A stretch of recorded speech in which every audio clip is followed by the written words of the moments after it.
yung baby. Iniisip ko palang, nakakatuwa na. Maliit na bata tapos sobrang cute na mukhang manika. Pakiramdam ko anak ko na rin siya. Ay, oo naman, Lucy. Grabe ka namang mag-inarte, Lucy. Ang arte mo talaga, bata lang naman yan. Huwag ka nga magsalita ng ganyan. Bakit wala ka bang balak magkaanak? Hindi ako baliw. Ayoko at saka baka pumangit lang ako, no? Kayo po, Tita Marta, hindi po ba kayo masaya? Siyempre masaya ako, Rosalinda. Sana makita ko siya. Nararamdaman ko. Siya ang magbibigay ng saya sa akin. Sigurado ka ba sa sinasabi mo? Sigurado ko. Baka si Zoila Bariga to. Bigla na lang sinabi kay Fedra na siya ang nanay niya. Nang pumunta ng New York si Fedra, kasama ang boss niya, doon sinabi sa kanya. Hindi natin sigurado kung ano ba talagang nangyari sa biyahe na yon.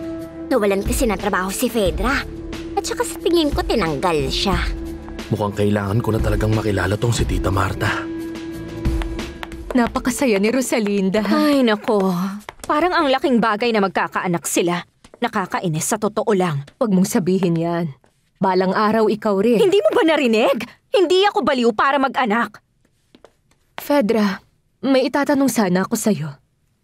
Sinabi mo ba sa mga kapatid mo na hindi ako si Tita Martha? Hindi. Wala akong sinasabi sa kanila. Hindi ako interesado. Si Soledad Romero, nandidiri ako sa kanya kesa kay Tita Marta.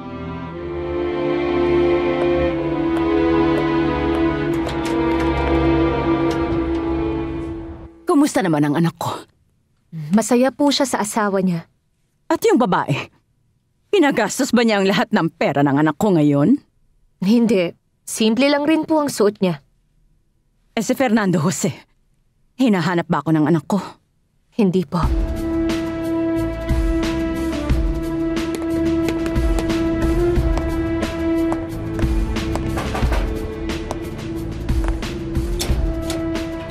Anong kailangan mo, iho? Kayo po ba si Tita Marta? Oo, ako yun. Ako po yung pamangkin nyo, Tita. Beto! Sa wakas nakita na kita. Pinapadala niya po sa akin lahat ng mga gamit niya dun sa bahay ng asawa niya. Hindi niya binigay sa akin ang address. Kaya pakiramdam ko po, hindi sila titira doon. Kunin mo ang lahat ng mga damit at saka ipadala mo na lahat doon. Ayaw niyang kunin yung damit niya. Sinabi ko di ba lahat? Lahat ng mga damit niya. Ayoko na may gamit siya dito, sa bahay ko. Lalo na ngayon, magkakaanak na daw silang dalawa.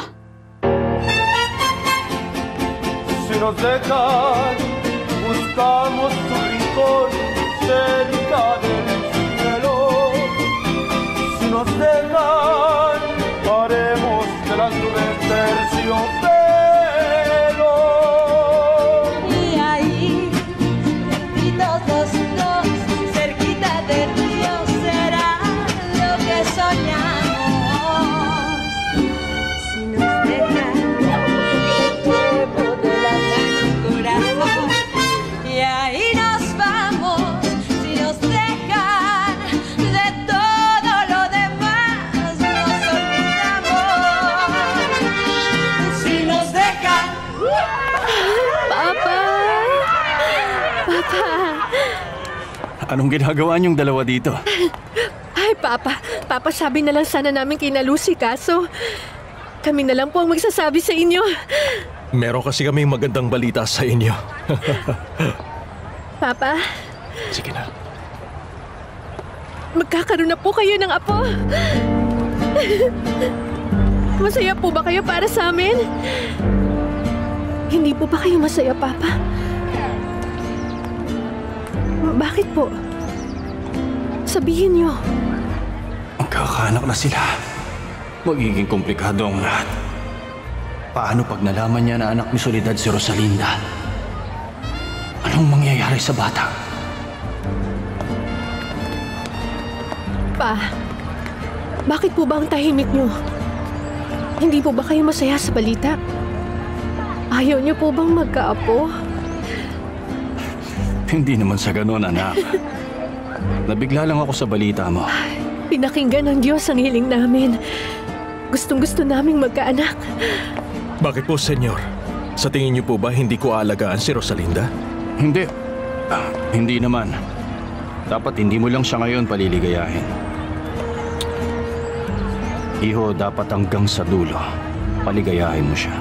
Kahit na ano pang mangyari sa inyong dalawa. Dapat palagi kayong masaya.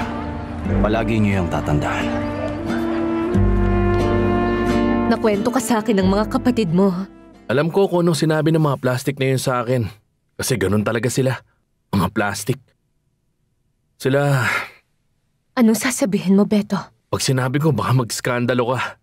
Dahil lang sasabihin ko tungkol kay Fedra. Kay Fedra? Huwag kang magkunwari. Alam kong ikaw ang nanay ni Fedra. Teka lang. Magpapaliwanag ako sa'yo. Huwag ka na magpaliwanag dahil hindi ko na kailangang marinig. Alam ko na ang lahat. Pati ang totoo na nakulong ka talaga. At hindi ka ba nahihiya na may tita kang nakulong dati? Hindi naman. Nakulong na rin ako dati. Hindi ako tanggap ni Fedra. Mayabang kasi si Fedra. Sana matuto siya na magpatawad. Tita, sino pala ang tatay ni Fedra? Dahil alam ko na hindi yun ang papa ko. Isang lalaki na iniwan ako. Na walang kaalam-alam na nabuntis niya ako. Ay, ganun po pala. O paano po, Tita Marta? Nakilala na rin kita. May pera ka na pwedeng ipautang? Kararating ko lang kasi sa biyahe at wala akong pera.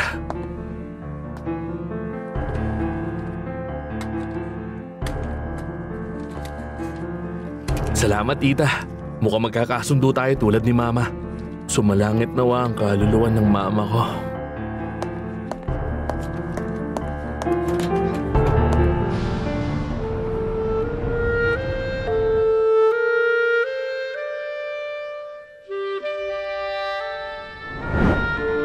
Gusto nang makita ng bata ang nanay niya.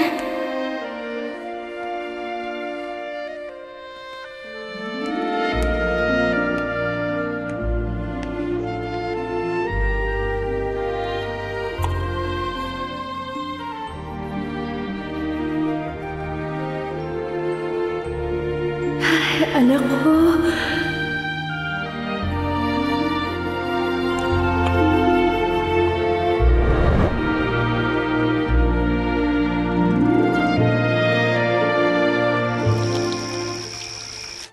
Nakita ko si Soledad Romero. Hindi siya pangit o kasing tanda gaya ng akala ko. Saan mo naman siya nakita? Sa tenement. Pumunta ako ron. Para saan? Pinapunta ako ni Senyora Valeria dahil sa anak niya. Nagkausap ba kayo tungkol sa... Tungkol sa atin? Siyempre hindi, mahal. Hindi ko hahayaang makita niya na alam kong siya si Soledad Romero. Natatakot ka ba na may masabi ako sa kanya? At saka masira ang pagkakataon mo na magkaayos kayo ulit? Hindi mangyayari yun. Gusto ko kasi sana na hindi na kayo magkita pa. Hindi mo ako pwedeng pagbawalan. Teka, hindi kita pinagbabawalan. Nagmamakaawa nga ako sa iyo, mahal. Ayoko nang mawala ka sa akin. Pagkatapos ng ilang taon na minahal kita ng patago, ngayon pa ba kita pakakawalan? Hindi ko kayang mawala ka sa akin. Berta, ako'y... Hindi mo ako pwedeng iwan, Alfredo. Hindi mo pwedeng gawin sa akin. Hindi pwede.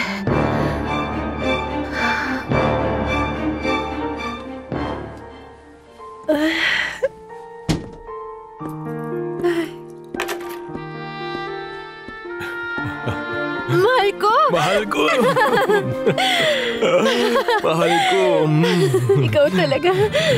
Ay, hindi ko inakalang ganito ang bungad mo. Napanaginipan ko siya kanina. Napanaginipan ko siya. Sino? Di ang anak natin.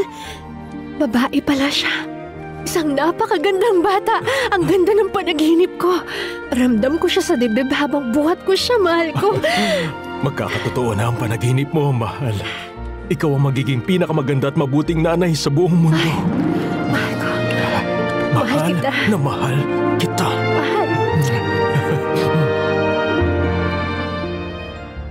Isinusumpa ko ang anak ninyo. Sinusumpa ko sa mga ninuno ko na hindi mabubuhay ng payapa habang buhay ang mag-ina na yun. Sisiguraduhin ko yan. Sasaktan ko sila dahil sa pag-agaw nila sa akin sa anak ko. Hindi naisip ng Rosalinda na yon na may kapangyarihan akong gawing impyerno ang buhay nilang mag-ina. Wala siyang kamalay-malay. Sisirain ko sila. Sisirain ko. Sisirain ko! Manganganak na si Rosalinda. Talaga? Sa tingin ko masyado niyong pinapalaki yung bagay. Totoo niyan, kung ako yun, magiging emosyonal ako. Hindi ka sigurado na ikaw ang pakakasalan ko. Umamin ka nga sa akin, may gusto ka ba kay Anibal? Mahal ko talaga siya eh. Hindi ko alam na ganito pala magmahal ng sobra-sobra. Si Jose Fernando Altamirano, ang asawa ko. Hinatulan siya ng 25 taon sa kulungan, pero pinalaya siya na maaga. Anong pangalan ng babae? Soledad Romero. Nakita ko na si Soledad Romero sa parehong bahay na tinitirhan ng pamilya ng asawa ng anak mo, si Rosalinda Perez. Tita siya ni Rosalinda? Hindi, senyora. Siya ang totoo niyang ina. Rosalinda